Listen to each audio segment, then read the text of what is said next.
Violence qui gangrène les manifestations des Gilets jaunes, vous en avez fait les frais, puisque le 16 février, vous avez été insulté et pris à partie par des manifestants avec des propos d'une haine assez rare et d'un antisémitisme aigu. Quelques jours après, on voit les images de votre agression, mais on n'a pas envie d'écouter la bande-son, vous non plus j'imagine. Mais quelques jours plus tard, à l'occasion du dîner du CRIF, Emmanuel Macron a déclaré que l'antisionisme est une des formes modernes de l'antisémitisme. Ça vous paraît la définition adéquate? Il a raison.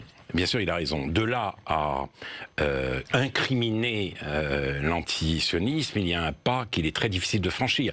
C'est-à-dire que certains antisionistes, très minoritaires dans cette mouvance, vous disent que eux sont hostiles à l'idée d'un État juif. Ils ne veulent pas, évidemment, faire disparaître les juifs de cette terre, mais ils veulent le remplacement de cet État juif par un État des citoyens où toutes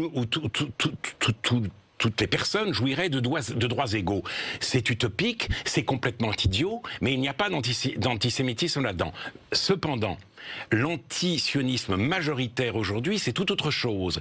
C'est une idéologie, c'est-à-dire une vision globale du monde qui impute l'histoire aux manœuvres occultes des Juifs. Et d'ailleurs, c'est les propos de Maxime Nicole. Oui, c'est Maxime Nicole en l'occurrence. Oui, enfin, Maxime Nicole et Éric Drouet. C'est-à-dire, il y a une mafia sioniste. Mafia sioniste, c'est la résurrection de la pieuvre juive. J'ajoute que le grand problème de l'antisionisme, c'est que c'est le moyen, aujourd'hui, de convertir l'antisémitisme en antiracisme.